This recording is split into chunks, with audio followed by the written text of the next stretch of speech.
Buen día, República Oriental del Uruguay. Espero te encuentres bien en este día viernes, ya 13 de diciembre del año 2024, año muy particular, muy especial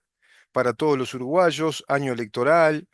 año con su balotaje, con sus elecciones nacionales, bueno, dándose un resultado que nos depara enormes incertidumbres respecto a 5 años de un gobierno frente amplista que va a reeditar el gobierno después de 15 años en los cuales bueno, hemos registrado, hemos experimentado notorios deterioros de nuestra sociedad, de nuestro Estado de Derecho, de nuestra República. Te repito, notorios deterioros, ostensible el deterioro institucional del país, el Estado de Derecho que nos han usurpado, especialmente en los últimos años, muy particularmente en el año 2017, la incorporación de una ideología de género violando la laicidad de la enseñanza de nuestro país, un régimen sindical corporativo, de corporación negociadora con el gobierno y las cámaras empresariales a partir de una ley del año 2009 que le da el marco legal a estos sindicatos únicos, cuyo modelo proviene del modelo fascista de Mussolini con la Carta del Laboro, documento del año 1927, un Estado altamente desfinanciado, con un déficit fiscal del 5,1%, arrojándolo como el resultado final de los 15 años consecutivos de gobierno, récord de empresas público-estatales fundidas, desfinanciadas, es decir, fundieron monopolios del Estado, empresas monopólicas como ANCAP. No crearon una empresa, pero sí crearon un presupuesto de 223 millones de dólares con un dinero que no sabemos quiénes lo cobraron, hacia dónde fue, pero se fue del Uruguay, se despilfarró ante una empresa que no fue creada. Quedaron unos palafitos ahí, en el mar, en el río de la Plata. Me refiero a la regasificadora de Gas Sayago. En otras épocas, más pretéritas del Frente Amplio, los casinos daban pérdida. Nos enteramos ahora que funcionarios de los casinos de Montevideo durante la pandemia, casinos que estuvieron cerrados, en el segundo año de pandemia funcionaron al menos del 50%, cobraron horas extras, horas extras. La Intendencia Municipal de Montevideo, gobernada por el Frente Amplio durante 35 años ya consecutivos, bueno, arroja una cifra multimillonaria de endeudamiento de más de 25.000 millones de dólares. Y sí, yo calculo un promedio de 2.200 a 2.400 millones de dólares de pérdida por quinquenio, seguramente es más, eso tiene que ver con los gastos corrientes de la Intendencia, pierde 1 millón de dólares por día, recaudando 2.500.000 dólares, pierde 1 millón de dólares por día, o sea, es deficitaria, estructural y crónicamente deficitaria, es deficitaria en lo financiero, en lo económico, y también es deficitaria en la realización de obras para la ciudad de Montevideo, que está, repito entonces el término, hoy parece que la palabra notorio o la palabra ostensible va a ser varias veces empleada, notoriamente deteriorada la ciudad de Montevideo. Sin embargo, la población uruguaya, el cuerpo electoral del Uruguay, votó otra vez por esta gente en el gobierno del país. Es un dato a analizar profundamente, no lo vamos a hacer ahora. Estamos haciendo un trabajo de desglose, de análisis respecto a los distintos componentes o factores que explicarían este resultado electoral. Por otra parte, está dentro de esas explicaciones de este resultado electoral nefasto para el Uruguay el comportamiento político de la coalición de gobierno, que es un factor altamente coadyuvante o contribuyente como para que el Frente Amplio reedite un gobierno después de los 15 años desastrosos y con un impas, con una interrupción de estos 5 años de la coalición de gobierno, que parece ahora unirse como lema único, precisamente para candidatear a Martín Lema. Mirá qué juego de palabras. Queda la coalición republicana como un lema electoral a nivel de Montevideo, presentando un candidato único. Bueno, en ese sentido, estratégicamente, en un aspecto básico de la estrategia política, vamos a emplear una terminología técnica, se avivaron, para ser técnicos, digamos, se avivaron en eso, pero ya estoy viendo una campaña floja, planteando que con esta unión, con esta candidatura única de la coalición republicana hacia Montevideo, lo que se pretende, según escuché a Javier García, es obtener más alcaldías y obtener más ediles en la Junta Departamental, ya jugando a perdedor. Tema que analizaremos también la semana que viene en cuanto a la discursiva o la retórica política que emplea esta coalición de gobierno, digamos que en una tonalidad discursiva que tiene una medianía de conformismo y hasta un dejo de derrotismo ante la opinión pública uruguaya. El gobierno incluso no pregonó fuertemente todos los logros económicos, las inversiones directas extranjeras que provocó el modelo macroeconómico que este gobierno trajo, que fue muy bueno, que ordenó la casa. Lo que hizo fue un ajuste fiscal, se llama de trámite corto o a corto plazo, que necesita más de un periodo de gobierno para que se consolide un modelo económico con un equilibrio fiscal, con un equilibrio macroeconómico, tanto en lo fiscal como también en lo que pueda ser el proceso inflacionario. Una economía de Estado, es decir, un modelo macroeconómico de equilibrio, es un modelo económico que no arroja déficit fiscal. Parece de moda y se naturalizó la expresión y la realidad del déficit fiscal, cuando en verdad tendríamos que pretender que nuestros gobiernos armaran un plan económico, un modelo económico para eliminar el déficit fiscal, para disminuirlo gradualmente, pero de modo estructural y que sea un resultado prácticamente inevitable que el déficit fiscal va a terminar como una inexorabilidad, como un hecho que se va a dar, porque es el propósito de un modelo económico que va a arrojar como resultado final que no tengamos déficit fiscal.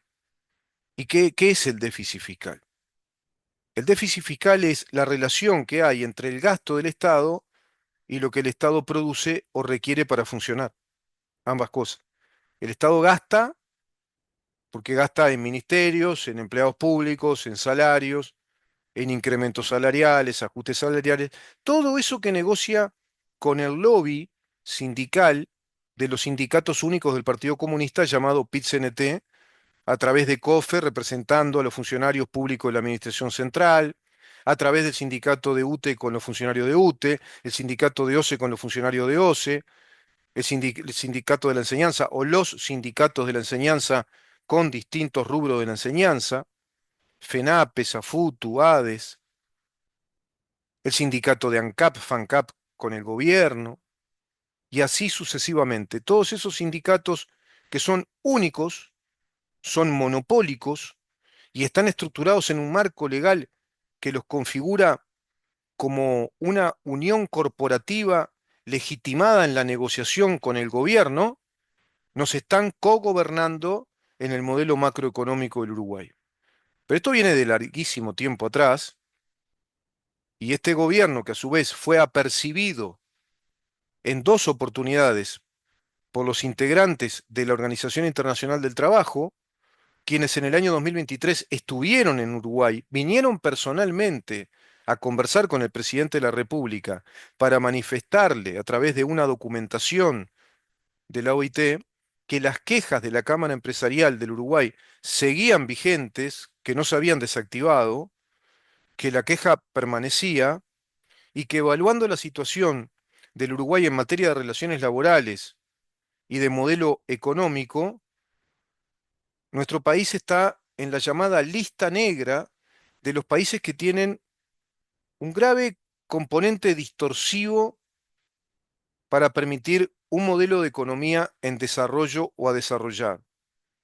Y ese modelo distorsivo es el modelo sindical que tiene características muy particulares. Los laboralistas, los técnicos en relaciones laborales, los científicos de las relaciones laborales, los economistas, los expertos en derecho laboral, califican al sistema que tiene Uruguay de las relaciones laborales a través de este sistema de los sindicatos únicos por rama de actividad económica o por categoría económica, y a los sindicatos únicos dentro de las categorías administrativas del Estado o las categorías funcionales del Estado, lo consideran que es un régimen rígido y corporativo que desobedece al artículo 4 del Convenio 98 que Uruguay tiene firmado con la Organización Internacional del Trabajo, que desobedece a principios rectores de distintas cláusulas del Convenio 89,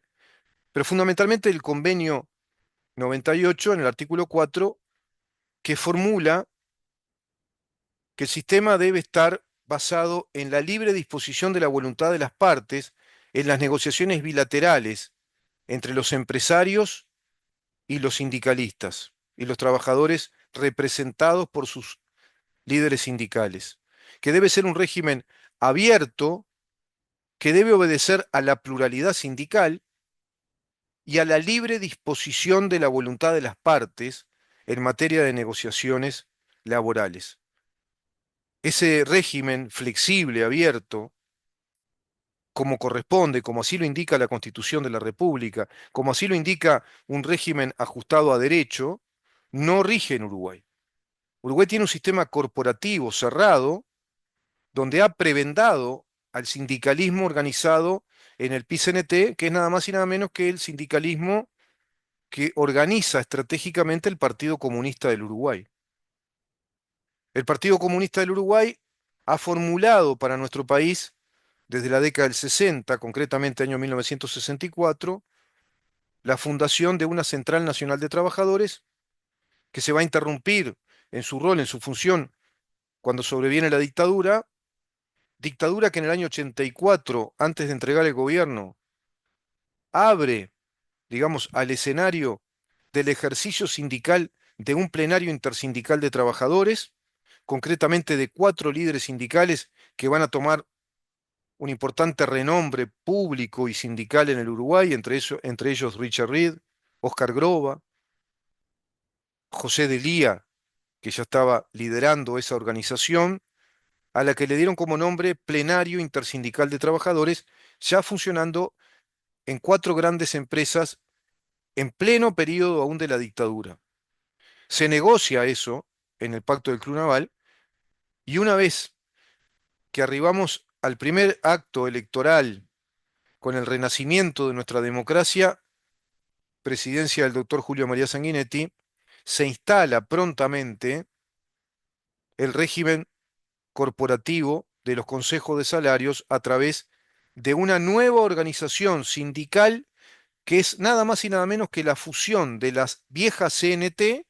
con ese plenario intersindical de trabajadores, que son los mismos integrantes que provienen del mismo partido político, que provienen de la misma doctrina política, y me refiero a los integrantes del Partido Comunista del Uruguay, adosados o acompañados por algunos integrantes del Partido Socialista del Uruguay y algunos integrantes del MPP, pero que en su mayoría, bueno, es un instrumento del Partido Comunista. Y ahí hablamos del PIT-CNT, Plenario Intersindical de Trabajadores, Central Nacional de Trabajadores. Redundante incluso, quedó como PIT-CNT, podría ser PIT, sin ser Brat, humor malo aparte, podría ser PIT o podría ser CNT. Pero bueno, es PIT-CNT. Es la organización del Partido Comunista del Uruguay que le propone a nuestro país que en el curso de sucesivos gobiernos sea una mega organización corporativa única en representación de todos los trabajadores de cada categoría laboral o económica, tanto en el ámbito público como en el ámbito privado. Bruto poder, ¿no? ¿Qué te parece? ¿Qué conclusión sacarías de esto? ¿Qué conclusión política en el devenir de la historia sobre esta estructura de funcionamiento con esta dinámica corporativa de una central sindical única, con potestades otorgadas por un marco jurídico, primero por decreto presidencial a través de Julio María Sanguinetti, que les otorga todo el poder y les abre la cancha, a través además de un plan pactado también en un acuerdo de aquella presidencia de Sanguinetti con el plan de la CEPAL, que era un plan económico de organización estatal de la economía, de planificación estatal de la economía, algo así como una fuerte reedición del sueño de José Valle Ordóñez cuando planteó la nacionalización de la empresa, que las empresas en Uruguay fueran de origen nacional y más concretamente estatal, planteando la fantasía,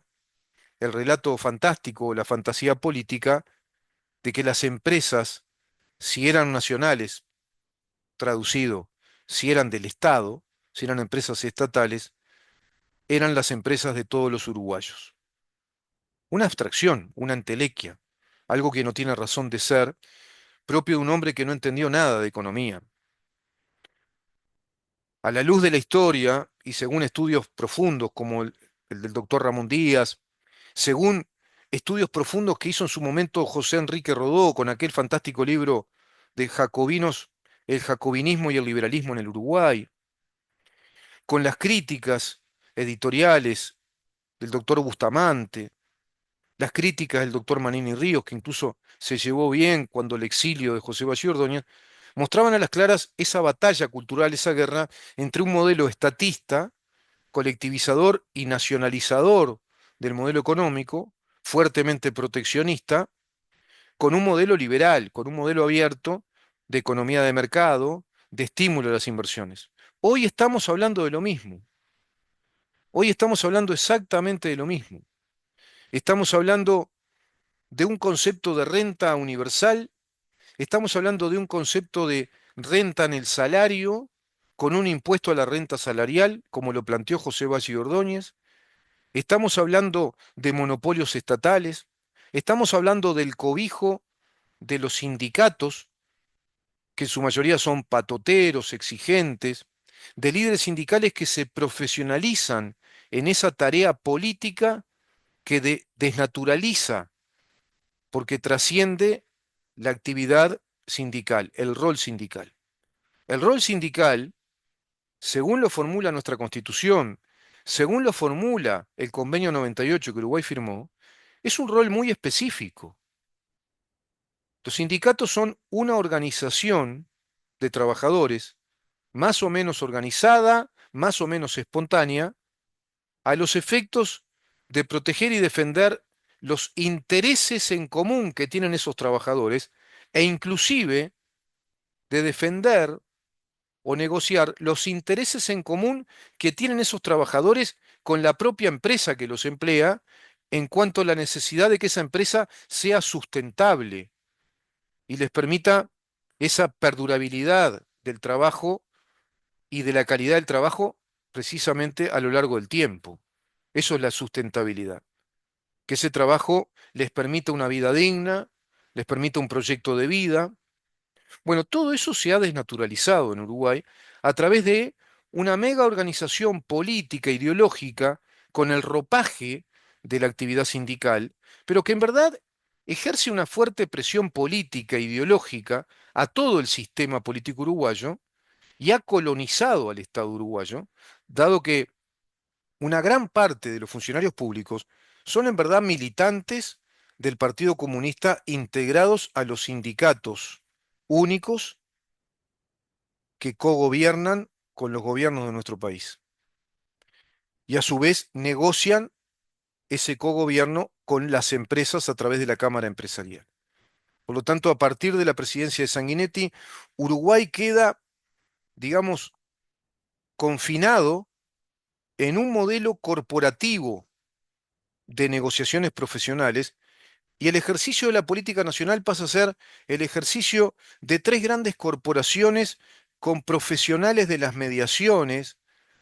con profesionales de los pactos y las negociaciones por encima de lo que la inmensa mayoría del pueblo pueda asumir o tomar como decisión, porque no forma parte de esas mesas negociadoras que desnaturalizaron el funcionamiento de los tres poderes del Estado, perfectamente delimitados por la Constitución de la República, con sus cometidos específicos, para que funcionen en esa estructura y dinámica de un Estado de Derecho. Esto viene muy mal desde mucho tiempo atrás y se explica en gran medida o explica en gran medida este resultado final, una vez más al 2024, del gobierno obtenido por las huestes marxistas del Frente Amplio, por la organización marxista comunista del Frente Amplio, que una vez más se sale con la suya a nivel electoral, a través de una enorme campaña de colonización del imaginario colectivo, del pensamiento colectivo, a través de estrategias muy expertas de persuasión, básicamente, a mi criterio, montadas todas ellas en las más evidentes mentiras,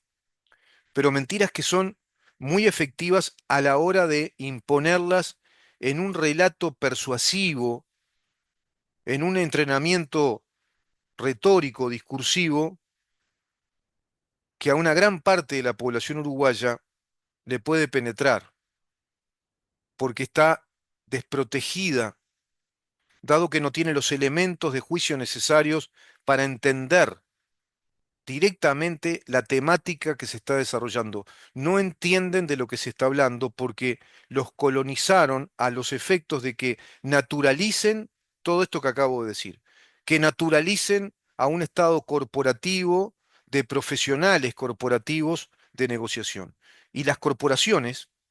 en verdad, son complejas organizaciones que se manejan, se mueven en la realidad de acuerdo a sus propios intereses.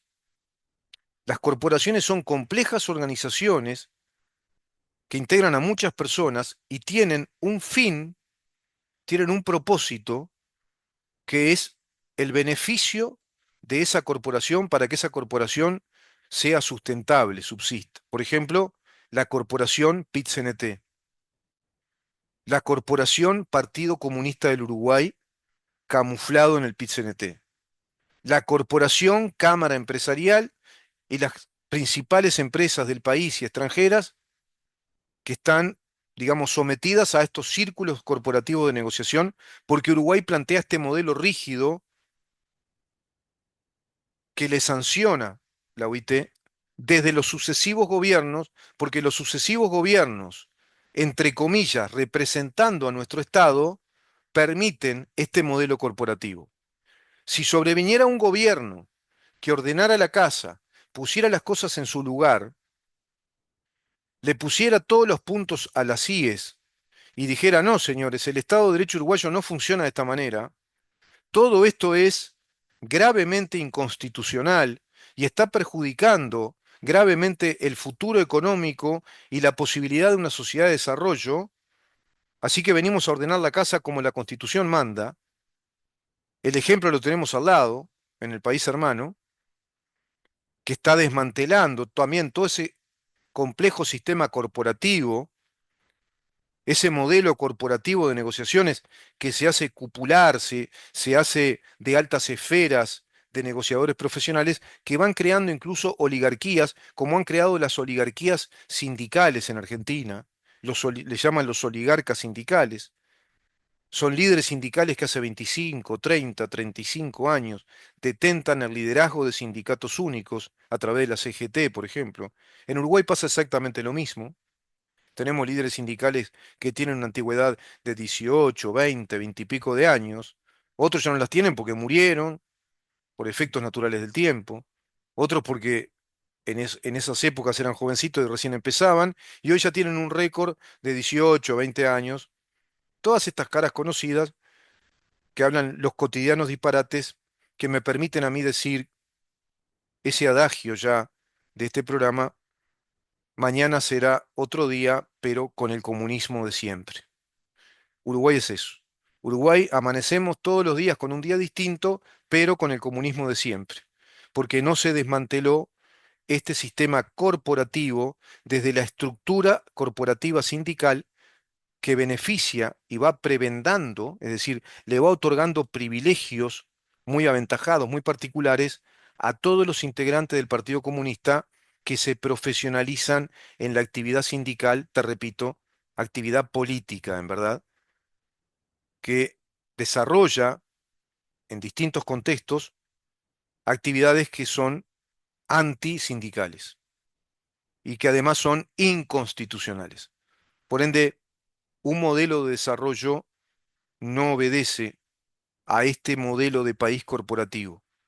que no sé en qué momento se podrá cambiar.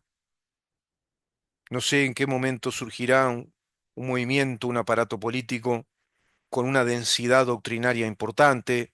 con un proyecto teórico importante, profundo, planteado a los uruguayos y por supuesto con un equipo, con un capital humano relevante, con profesionales, con gente experimentada en todos estos temas y que se proponga incluso el liderazgo de alguien que catalice todo este movimiento para plantearle a los uruguayos la verdadera alternativa de cambio político, que le plantee a los uruguayos un modelo efectivamente distinto y verdadero de un cambio de rumbo hacia un país que sea un Estado de Derecho que nos protejan todos nuestros derechos personales, que proteja a nuestras familias, que ejerza los cometidos que el Estado tiene que ejercer, que cumpla las funciones del Estado, que haga respetar la ley, que vele efectivamente por la seguridad pública, que la seguridad pública sea un hecho indiscutible, que el Estado de Derecho funcione como un Estado en todas partes y no como hoy que tenemos zonas de exclusión, que tenemos lugares desprotegidos,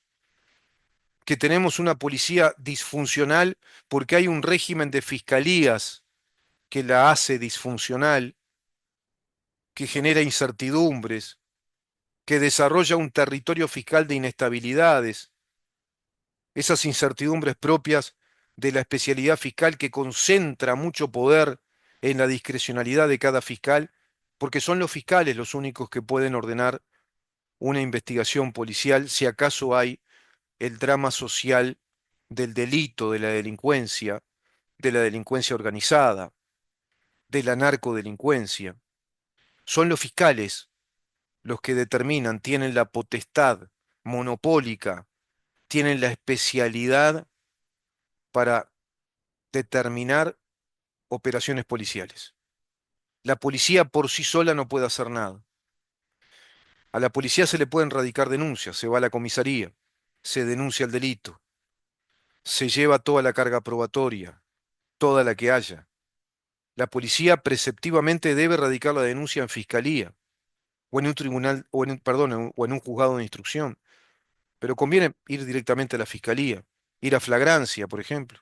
Se radica la denuncia y ahí fiscalía tiene que tomar cartas en el asunto y diseñar o determinar un trabajo de campo, es decir, diseñar un trabajo para la policía cuyo diseño plantee distintos operativos policiales, tanto en la investigación de esa secuencia de delitos que alteran la seguridad pública en distintos barrios de Montevideo, para investigar quiénes son, si la denuncia efectivamente es real, qué carga probatoria hay, establecer medidas de investigación, establecer líneas de investigación, hacer un estudio de campo y dar efectivamente con los delincuentes organizados o no que están perpetrando todo tipo de actos violentos, de delitos, de fechorías, violando la natural seguridad pública y social que la gente necesita para poder trabajar todos los días, para vivir con tranquilidad familiar, para llevar una vida con calidad humana porque nosotros tenemos el derecho inviolable que le da razón de ser a nuestro Estado, como lo es el derecho a ser protegidos en el goce de nuestras vidas y en el goce del honor de nuestras vidas y en el goce de la libertad de nuestras vidas y en el goce de la seguridad de nuestras vidas, en este caso la seguridad pública, el orden público, la seguridad jurídica, de que la justicia tome cartas en el asunto y efectivamente dé con los delincuentes, y todos tenemos el derecho inviolable a ser protegidos en el goce de nuestros trabajos, y todos los habitantes de esta república tenemos el derecho inviolable de ser protegidos en nuestra propiedad, en el derecho de propiedad. El día que el Estado uruguayo funcione como la Constitución dice, nos vamos a encontrar con un Estado muy distinto, que va a resultar incluso tan distinto, tan benigno, de tanta prosperidad, que va a parecerle a muchos el paraíso que no conocían. Una sociedad civilizada que funciona en armonía, con la sinergia adecuada, porque el Estado funciona bien y el Estado gasta lo que tiene que gastar. El Estado no se endeuda, el Estado no contrae préstamos para bancar más y más funcionarios públicos que en verdad son militantes por dentro del Estado. El Estado no se endeuda para bancar políticas inútiles que son ideológicas, que no producen riqueza, como es el gasto de los 36 millones de dólares por año que el Estado gasta en políticas de género, para pervertir la cabecita de los niños en el sistema educativo uruguayo, violando la laicidad que formula la Ley Orgánica de la Enseñanza del año 2007.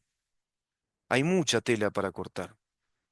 Por eso le habíamos puesto qué es un modelo de desarrollo. Y cuando hablamos de un modelo de desarrollo, hablamos de desarrollo no solo económico, de desarrollo cultural, desarrollo social, desarrollo intelectual, desarrollo científico, desarrollo tecnológico, el desarrollo de la paz, el desarrollo de la civilidad y, por supuesto, con todo ello, el desarrollo económico, porque debe ser un Estado desarrollado en la consolidación de la estabilidad jurídica de todos nuestros derechos.